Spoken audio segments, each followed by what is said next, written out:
Ya estamos listos. Por favor, vamos a dar inicio. Ayúdenme y acompáñenme a orar. Dios, te damos gracias en esta mañana por este tiempo, Señor. Gracias por la oportunidad que nos das de acercarnos hasta tu presencia. Por favor, Señor, dirige tú, Dios, esta obra, dirige tú esta clase, dirige este tiempo, Señor. Necesitamos escucharte a ti. Necesitamos escuchar tu voz, Señor. Háblanos tú y dirige nuestras vidas, Señor. Te lo pedimos, Padre, en el nombre de nuestro Salvador Jesús. Amén y amén. Muy bien, listo. Vamos a iniciar ya con la unidad número 2. La unidad número 2. Y en esta unidad vamos a ver una parte importante acerca de las características de un buen líder. ¿Qué características tiene que tener basada en el liderazgo que Dios estableció en su palabra? ¿Qué características debería tener una persona en función de liderazgo? Vamos a segunda carta a los Corintios, capítulo 3. Segunda carta a los Corintios, capítulo 3. Y vamos a evaluar algunos datos que dice propiamente Corintios. Es importante que nosotros, como preámbulo, recordemos que lo menciono por el título de este texto o de estos versículos que dice ministros de un nuevo pacto. Nosotros nos entendemos como ministros. ¿Por qué? Porque nos sabemos personas al servicio de Dios. Ya hablamos en un inicio que un líder es un siervo, es un ministro, una persona que se dedica al ministerio enfocado en la palabra de Dios. Y el nuevo pacto, ¿por qué dice ministros del nuevo pacto? Porque nosotros somos introducidos en un pacto, no en el pacto tal vez abrámico o en el pacto davídico, porque a lo largo del Antiguo Testamento Dios hizo diferentes pactos con diferentes hombres. Sin embargo, para este tiempo nos aplica el pacto que Jesús estableció cuando Jesús mencionó que estaba sentado con los 12 y están en la cena del Señor y les dice, esta es mi sangre, que es mi pacto, es una representación. Y el pacto que Jesús hizo, perdón, fue para darnos vida eterna por medio de la redención de nuestros pecados, nos introdujo para poder tener vida eterna juntamente con el Padre. ¿Por qué? Porque la Biblia dice algo claro, por cuanto todos pecaron, están destituidos de la gloria de Dios. Y entonces Él, por medio de este pacto en la cruz, Él viene a reconciliar y a nuevamente establecer una relación y darnos puerta abierta para establecer una relación con el Padre, que pudiéramos tener nuevamente una intimidad con el Padre. Y entonces nos introduce en este pacto. Si nos entendemos ministros y sabemos que para nosotros aplica este nuevo pacto o este pacto renovado por medio de la sangre de Jesús, estas características que vamos a leer nos aplican propiamente en el liderazgo a nosotros, ¿vale? Vamos a darle lectura a segunda carta a los Corintios 2. 3, perdón.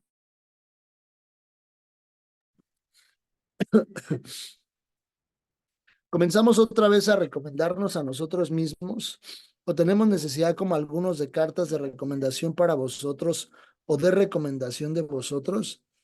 De manera inicial, Pablo, cuando escribe esta carta, segunda carta a la iglesia de Corinto, les dice muy claramente, no necesitamos nosotros estarnos promoviendo, no necesitamos estarnos recomendando. No es como que en nuestro tiempo nosotros tengamos que estar diciendo, oye, es que yo soy tal persona, o es que yo hago tal cosa, o es que desde la parte más enfocada en el alma hasta la parte incluso que pareciera mucho más como linda, ¿no? O sea, de cara hacia las personas. No necesitamos recomendarnos en lo que Dios ha hecho con nosotros, desde la parte práctica, profesional, como no sé si les ha pasado escuchar a personas que dicen, ah, sí, pero yo soy tal, ¿no? Ah, sí, pero yo también soy este tipo de persona. Ah, yo soy, por ejemplo, director en una empresa, yo soy gerente. A mí me pasaba mucho cuando yo conocí mucha gente en la ciudad de Querétaro que se dedicaba al área, bueno, trabajaba en el gobierno. Tenían puestos interesantes dentro de la política y el gobierno, y yo no los conocí pues no por interés personal, sino porque tenía un círculo de amistades. Y algo muy curioso que pasaba con esas personas es que siempre llegaban y decían, hola, mucho gusto, yo soy Juanito Pérez, presidente de quién sabe qué, quién sabe qué. Como que siempre ponían dentro de su nombre, como si fuese su apellido, el cargo al que ellos se dedicaban. Y a veces nosotros podríamos estar promoviendo nuestra propia vida. La Biblia dice, hay algo más interesante que nosotros expresar lo que somos.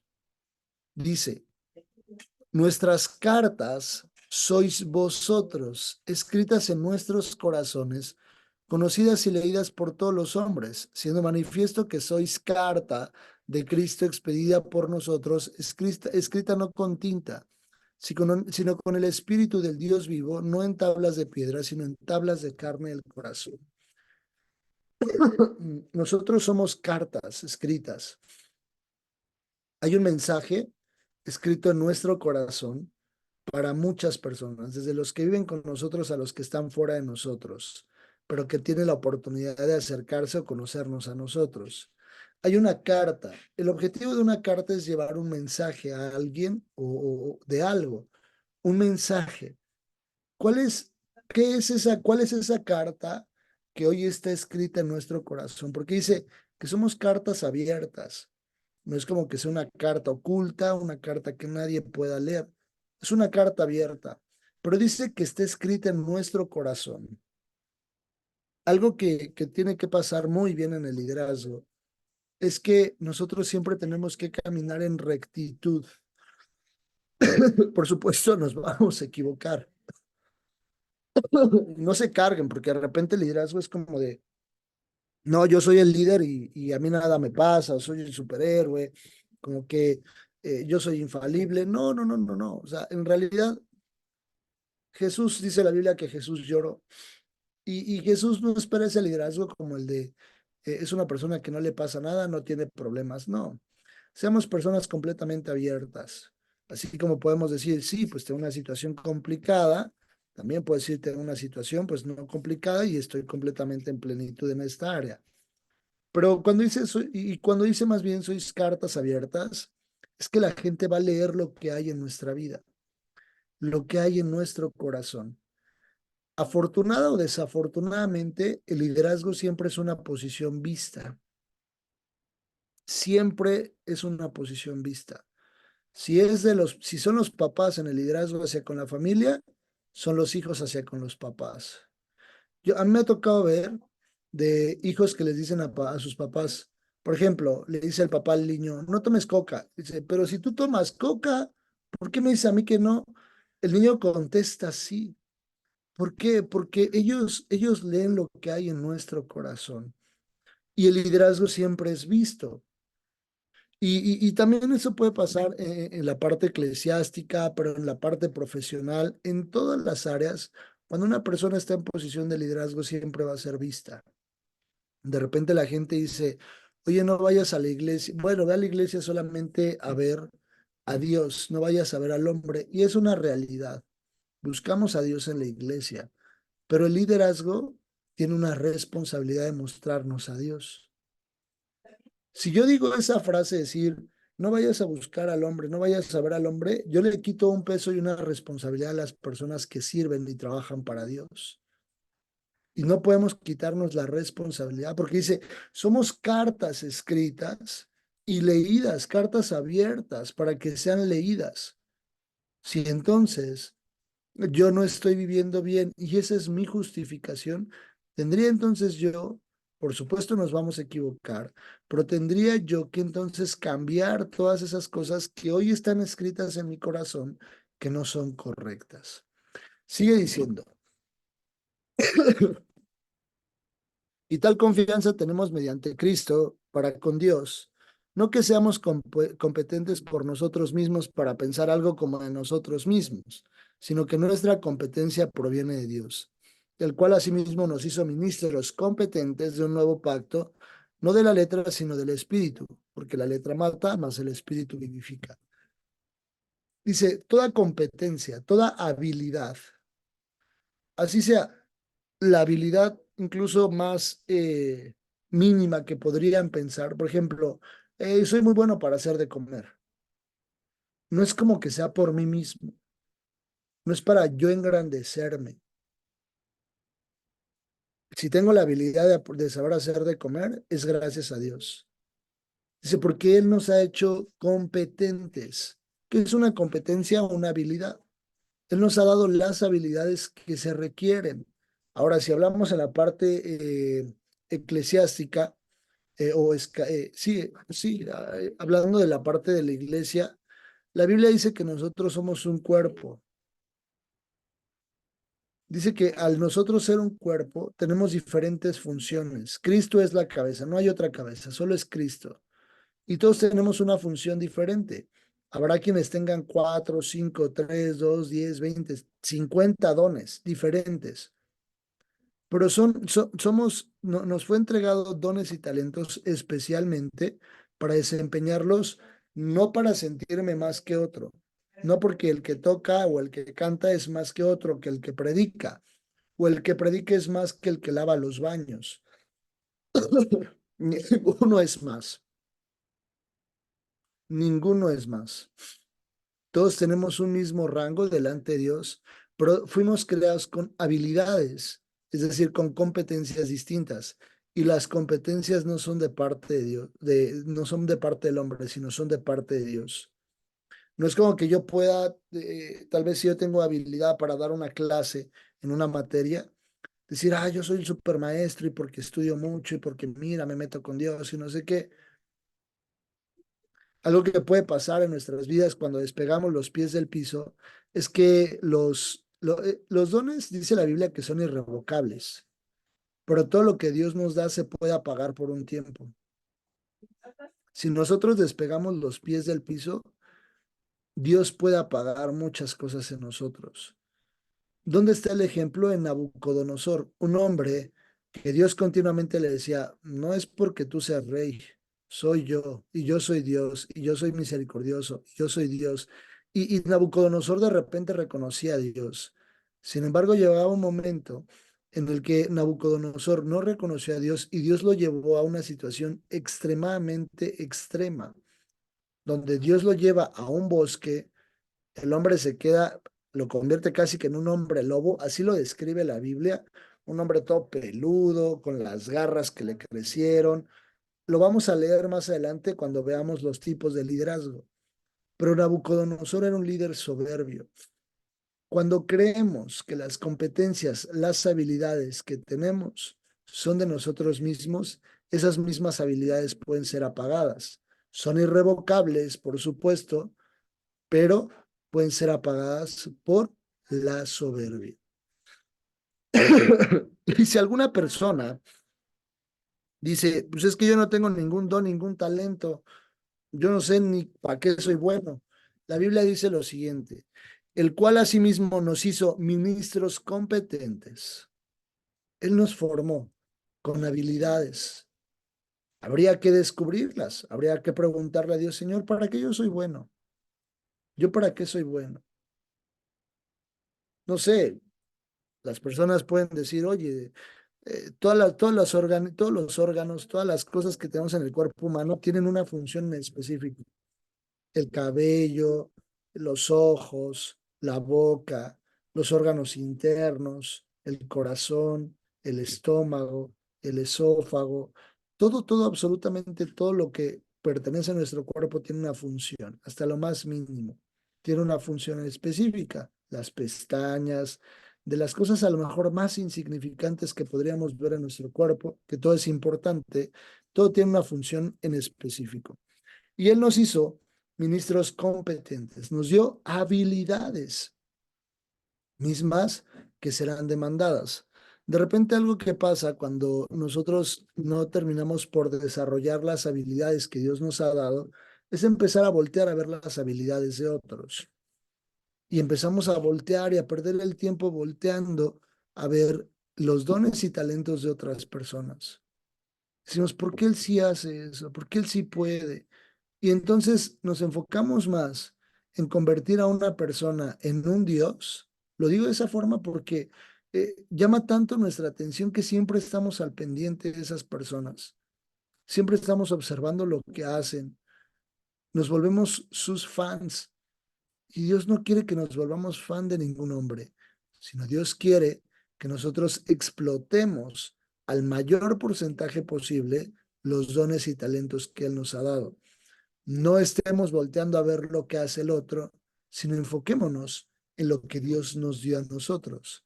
Tan importante es el de 5 como el de un talento. Es igual de importante para Dios. Y dice,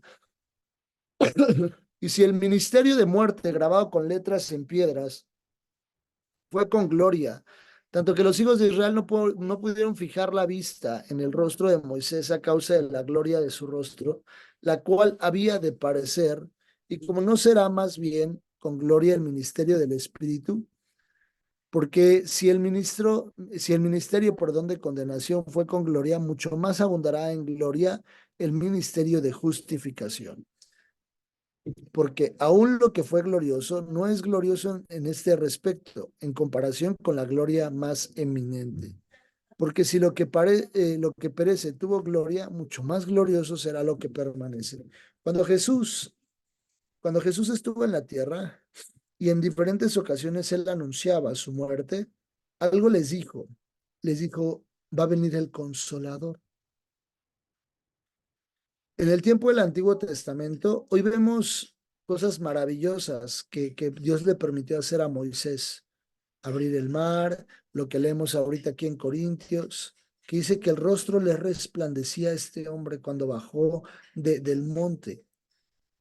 Pero dice, si el ministerio en ese tiempo fue glorioso, cuán más será glorioso cuando tengamos al Espíritu Santo. Hoy nosotros tenemos al Espíritu Santo. Hoy tenemos la oportunidad. En ese tiempo, solo el Evangelio, bueno, solo digamos que la ley estaba impactada directamente solo al pueblo de Israel. De hecho, la Biblia dice que Jesús a lo suyo vino y los suyos no le reconocieron. La parábola de cuando el padre invita a las bodas al pueblo de Israel, dice que todos se negaron en ir a las bodas, pero salieron a invitar a todos los gentiles, donde estamos introducidos nosotros. Si Moisés, que era parte del pueblo de Israel, tuvo esa gloria, la Biblia dice, cuál más será la gloria que yo dé a ustedes por medio del Espíritu Santo. El Espíritu Santo es la clave para poder ver la gloria cada vez mayor, de acuerdo a lo que dice. No es mayor, incluso lo que Dios le permitió vivir a Moisés, no es mayor. Por supuesto, es algo maravilloso. No habrá otro Moisés en la tierra. Cada uno somos únicos. Pero lo que Dios nos permita vivir en la temporada que vivamos, debemos de llevarlo a a todo el extremo que Dios nos permita. Y dice, verso 12, así que teniendo tal esperanza, usamos de mucha franqueza, y no como Moisés que ponía un velo sobre su rostro para que los hijos de Israel no fijaran la vista en el fin de aquello que había de ser abolido. Por el entendimiento de ellos se embotó, porque hasta el día de hoy, cuando leen el antiguo pacto, les queda el mismo velo no descubierto, el cual por Cristo es quitado. Ellos siguen afanados con eso. El pueblo de Israel, qué triste es que siga afanado con ese tipo de situaciones. No, nosotros tenemos una ventaja maravillosa. El Espíritu Santo en el Antiguo Testamento tenía visitaciones. Sin embargo, hoy nosotros somos templo del Espíritu Santo. Y dice, y aún hasta el día de hoy, cuando se lea a Moisés, el velo está puesto sobre el corazón de ellos, por supuesto. Pero cuando se conviertan al Señor, el velo se quitará, porque el Señor es el Espíritu y donde está el Espíritu, perdón, del Señor, allí hay libertad. Por tanto, nosotros, todos mirando a cara descubierta como a un espejo la gloria del Señor, somos transformados de gloria en gloria en la misma imagen como por el Espíritu del Señor. Importante, nosotros dice que nos vemos al espejo. No hay un velo que nos impida ver nuestra realidad. Nosotros antes de llegar a Cristo es como si tuviéramos un velo aquí, un velo en el corazón que no nos permitía ver la realidad. Pero cuando se nos es revelado Cristo, porque por medio de Cristo es quien se quita el velo, quien se parte el velo, cuando se nos es revelado a nuestras vidas quién es Jesús el Cristo, entonces tenemos el acceso completamente a la gloria. Y algo importante que dice es que nos vemos como el rostro en el espejo. Algo que me llama mucho la atención es que siempre una persona en el espejo verá su realidad. Yo podría estar aquí ahorita, me veo en la cámara, me veo en la imagen de la cámara. Yo podría decirles, ¿qué les parece? ¿Cómo ven ustedes mi look de rubio? ¿Qué les parece este rubio que traigo? Está padre, ¿no? Y ustedes me dirían, no trae ningún rubio, su cabello es oscuro. No, mira, mi cabello pelirrojo, se ve bonito, ¿no? Mi pelirrojo que traigo. Y Miriam, no eres pelirrojo. Eso es lo que pasa cuando el velo es quitado.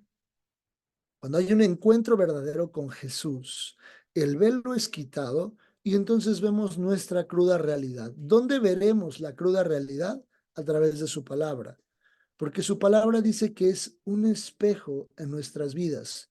Dice que hay personas, dice en Santiago, que hay personas que aquel que no escucha, que escucha su palabra y que no la obedece, es como aquel que vio su rostro en el espejo, se va y se olvida cómo era. Al menos 3, 4 veces al día nos vemos al espejo, 3, 4 veces, al menos. Dice la Biblia que aquel que se ve, que escucha su palabra y no la hace, es como el que ve su rostro en el espejo y se olvida cómo era. Si yo les preguntara o yo les dijera, descríbanse cómo son, sin verse ahorita, descríbanse cómo son físicamente, tienen la capacidad de decirse cómo son o decirnos cómo son físicamente. Ah, soy cachetoncito, pues tengo los ojos oscuros, tengo el cabello oscuro, soy una persona, tengo bueno, soy de piel morena, no sé, mi nariz es respingada, tal vez nos vamos a describir. Nos vamos a decir cómo somos. Ese es exactamente lo que es algo que Dios quiere que nosotros tengamos muy claro. Que no nos podemos olvidar nunca de obedecer a su palabra. Todo esto tiene una combinación. Se llaman paralelos. Lo van a ver en una materia más adelante. Pero los paralelos hacen que la Biblia se explique consigo misma. No hay otra fuente para explicar la Biblia. La Biblia se explica con sí misma, consigo misma. Entonces, al entender esto, nosotros entendemos claramente lo que dice su palabra. El liderazgo es ejemplar. Siempre seremos ejemplo. Siempre seremos ejemplo. Nos vamos a equivocar, por supuesto, pero siempre tendremos que ser ejemplo nosotros.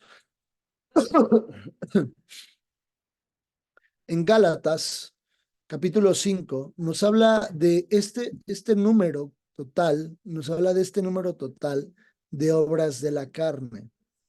Obras que pueden estar latentes en la carne como deseos, como anhelos, como ganas de hacer.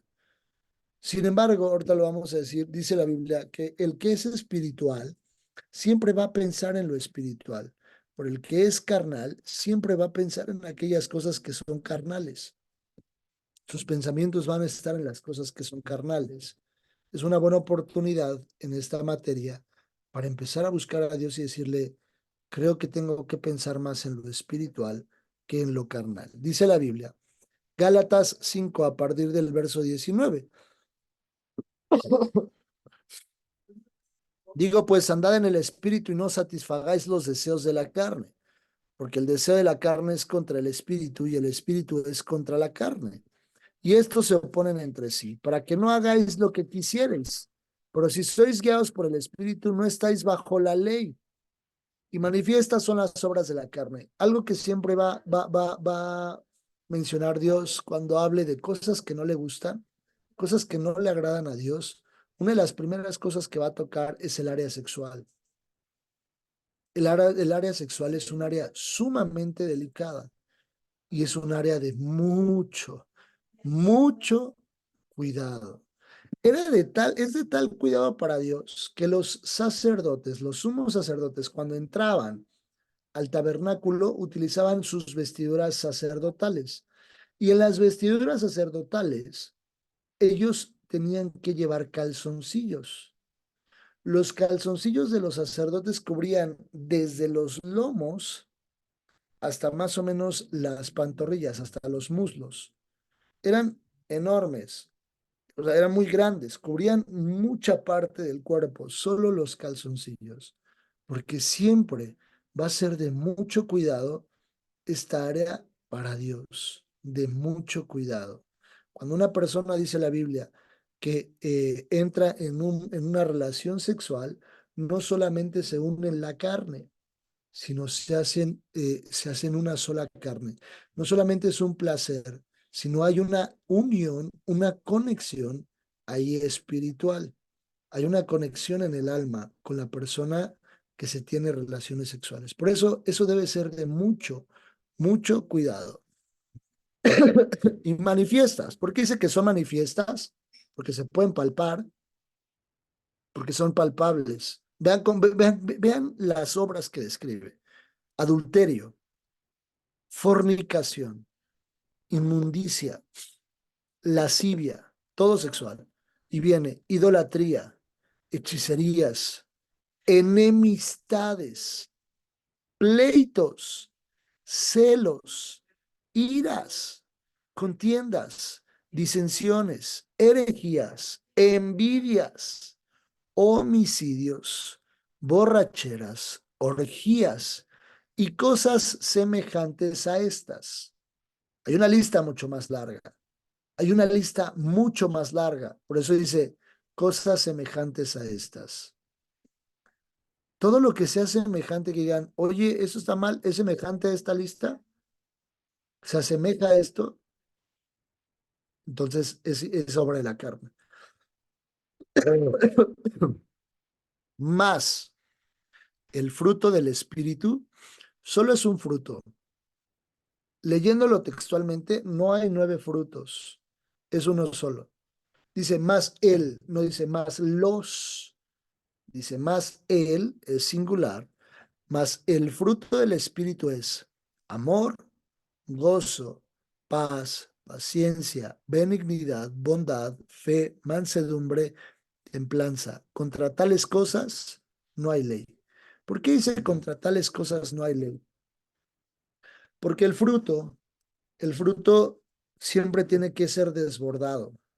Se tiene que dar en todos los sentidos. Se tiene que dar a manos llenas. El fruto se tiene que dar.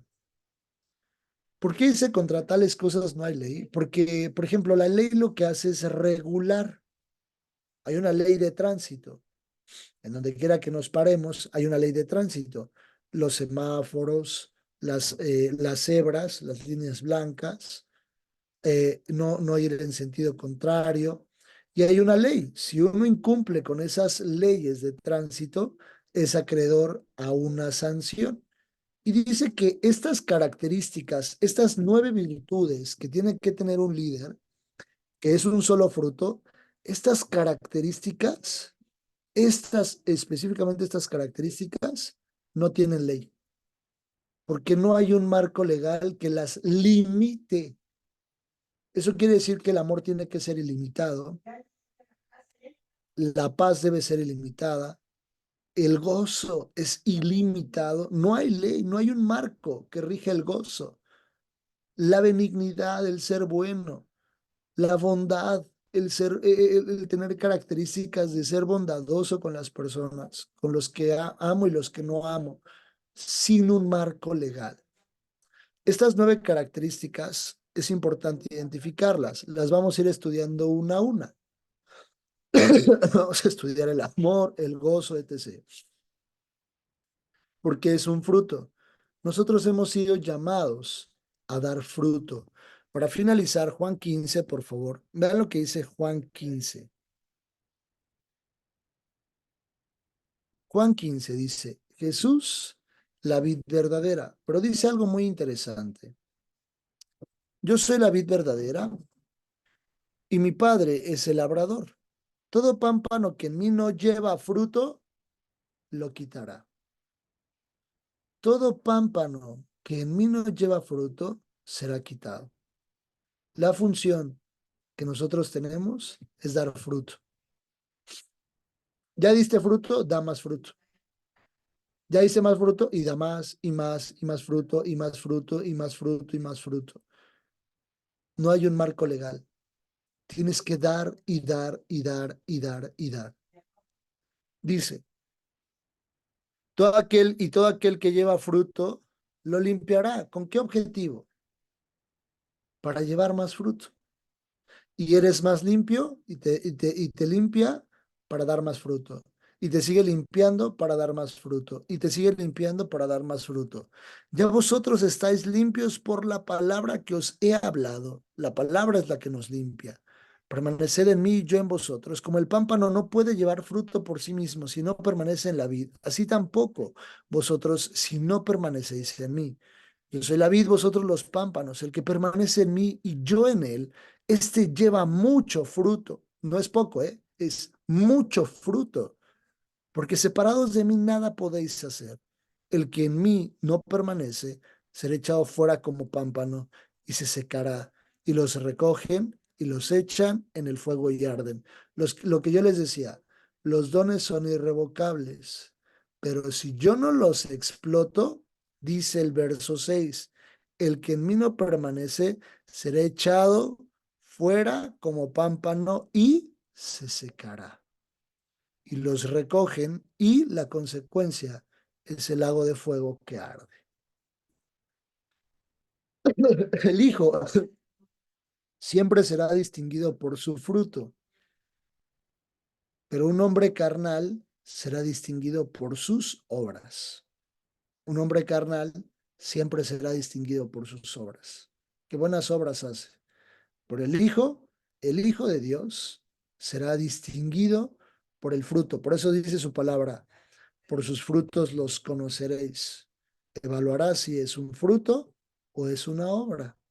Porque ¿qué objetivo tiene el fruto? El fruto trae una semilla y ese fruto da más fruto. Y todos los otros frutos que dio siempre van a traer una semilla. Toda la fruta trae una semilla con el objetivo de dar más fruto.